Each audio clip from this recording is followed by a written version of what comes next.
조용한 산속이나 건물 안에서 소리를 외치면 그 소리가 산이나 벽에 부딪히고 다시 돌아와서 내 귀로 들리게 되죠.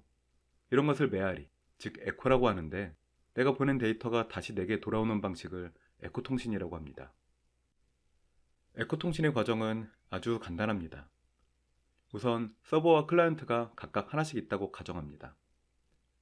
그리고 클라이언트가 먼저 서버로 데이터를 전송합니다. 서버는 들어온 데이터를 그대로 복제해서 다시 클라이언트로 전송해 주는 거죠. 이렇게 보낸 데이터가 그대로 되돌아오는 에코 통신을 지금부터 만들어 보겠습니다.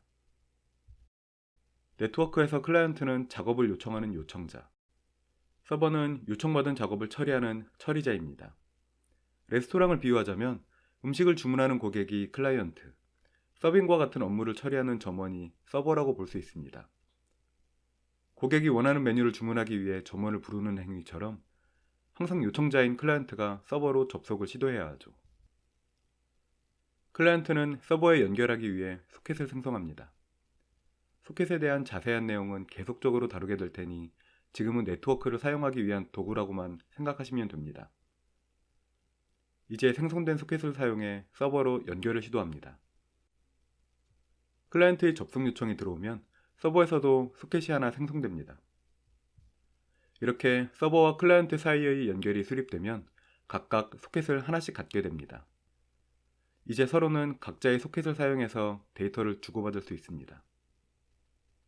패킷은 네트워크를 통해 보내는 데이터를 의미하는 용어입니다. 이제 클라이언트에서 소켓을 사용해 서버로 패킷 하나를 전송합니다. 클라이언트가 보낸 패킷이 서버에 도착하면 서버는 그 패킷을 복제해서 동일한 또 하나의 패킷을 생성합니다. 그리고 클라이언트로 다시 전송하게 되죠.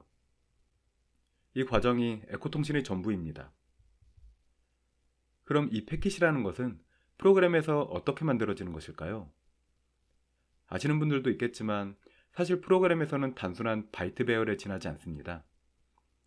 프로그램 언어에서 데이터를 저장하는 가장 작은 단위가 바이트이기 때문이죠.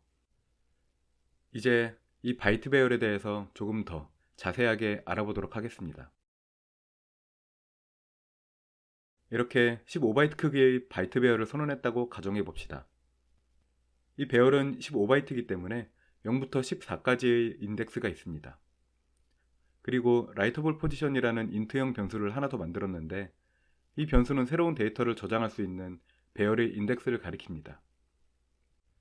배열이 생성된 이 시점에서 이 값은 0입니다. 인코딩에 따라 한 글자의 바이트 수는 달라질 수 있지만 여기에서는 한 글자당 1바이트라고 가정합니다. 이 상태에서 ABC라는 문자열을 추가하면 버퍼의 0번부터 2번까지 데이터가 입력되죠. 그리고 라이터블 포지션 변수는 3을 가리키게 됩니다.